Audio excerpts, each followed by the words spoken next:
Hi, this is Charles 9mm, and you have to excuse my voice. I've been sick and apparently went into my upper respiratory system, so been home for a few days. So rather than just sit around, I thought I would make us a little video and showing you the contents of my Altoids survival tin. I know these are somewhat controversial, but there is a tried and true sort of history behind these, and there was some tins used by British troops back in World War II. I don't know the whole history, but this is, I don't think they're stupid. I think they are actually quite good.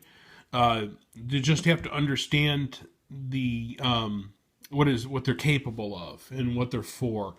And I just want to go through mine a little bit. We'll talk a little bit about it. Now, I've used some Ranger bands made with some old inner tube, bicycle inner tube, and Altoid cans. I do not like Altoids myself, so I've tendencies to buy them, give them away, or throw them out. But they do have a nice tin.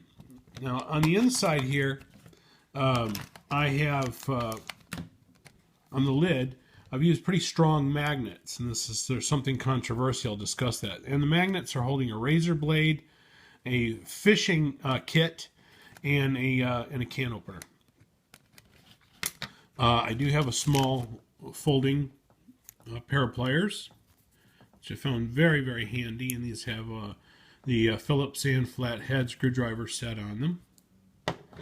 I have some dental floss with a little bit of duct tape holding them together. The ubiquitous pencil, some wet fire, and this is something I want to show you. This is the Stanley London compass, and it is quite accurate at this point. I do have it exposed to some large magnets, which could possibly ruin it. That's part of my test, to leave them exposed to the magnets for some time to see how that goes. But this is a very nice little tiny compass. I know that some people will laugh at these, but when you're lost somewhere and you're in a panic, having some general idea of your direction is very, very nice. If nothing else, it's a comfort that at least you know that. Are you going to be able to shoot azimuths and calculate your position with this little button magnet? No, you are not. And this is not a liquid. The Stanley London magnet compass does not have liquid in it. It is not liquid filled. It is air dampened, and so the chances of it leak are nil. And I don't know if they're completely waterproof, but I don't know if that would necessarily be a problem if water got into it, if you could get the water out. They seem to be really nice. They're a nice brass button, solid brass button. They're made quite well. Check out Stanley London, as in the city, StanleyLondon.com, to check out these. They're very inexpensive and fit really nicely in one of these sets. Okay, a little toothpick issue. If you've ever had anything stuck in your tooth and you were in screaming pain, one of these would be your best friend. I have a small flash drive.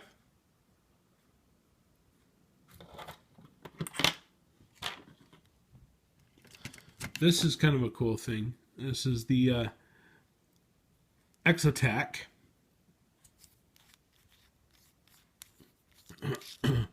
This is it's a ferro rod, and all the little components screw in here. Here's your steel, and that works quite nicely. Started a few fires with it.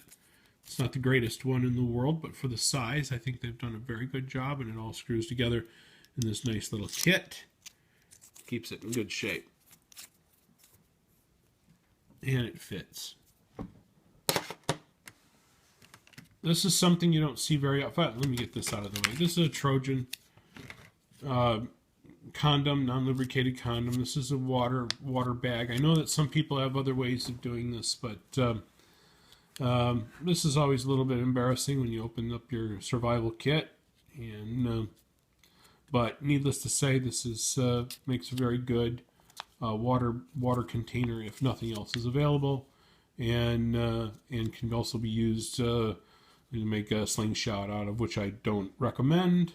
I think it's very iffy, but at least you could have something to put a little bit of water in, and if you're very careful, you won't break it. I have questions of whether it actually is worth the room in here. I don't know, but let me know what you think. This is something that I added. I don't see this in very many survival kits. Is a little bit of sea salt. And the reason for this is in hot environments, which I'm more likely to be in a very hot environment. I live in a hot region. And I have suffered before from hyponatremia, which is the low sodium blood. When I was running half marathons, I would have to take salt pills or my hands would swell up and I would get dizzy, which is very dangerous. And regardless of what people say about salt being bad for you, you can't live without it. And a little salt can actually save your life. That's why they used to give people salt pills. They stopped doing it, which was stupid. Now they're finding again that that was actually a good idea. So a little tiny container of salt can be the difference between life and death, especially in a hot environment where you're doing a lot of sweating. A Band-Aid. I have a zip tie. This is something I think is very important. I've got this sealed. This is char cloth, so it easily could take a spark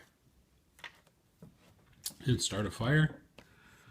A little piece of hacksaw blade. I saw that some people put that in their kits, and I thought it was a very good idea, so it wasn't my idea. There's another method, not easy to get out. To get it out of here, but pressed it in pretty well. This is a what do you call this? The little magnifying lens. I can't remember what they call that. It'll come to me. This one comes from Top Knives. Excellent knives. And I have some Right in the Rain paper, a few sheets of that, and that's pretty much it. There's some needles in here, and that are stuck to the magnet, which are very, very handy. I had needles in here. If not, we'll be putting some needles in here. But that's my survival kit. I think that there's certainly some modification needed to make it ideal. It's worth, because of its weight, it's worth carrying if you go into the field, or if you are out hiking, or out just doing whatever. If you're out, and I don't think there's anything except maybe the razor blade that you can't carry on an airplane, which is really nice to have on you. You just have to make some modifications to make sure you are compliant with the rules of the airport, TSA rules. And I appreciate you watching. Let me know what you think. I'm sorry again for my voice and being sick, but I thought we'd do a little something just for fun. And I certainly appreciate everyone watching. I am looking forward to your comments. And we'll talk to you next time. Please subscribe, and we'll talk to you later. Bye-bye.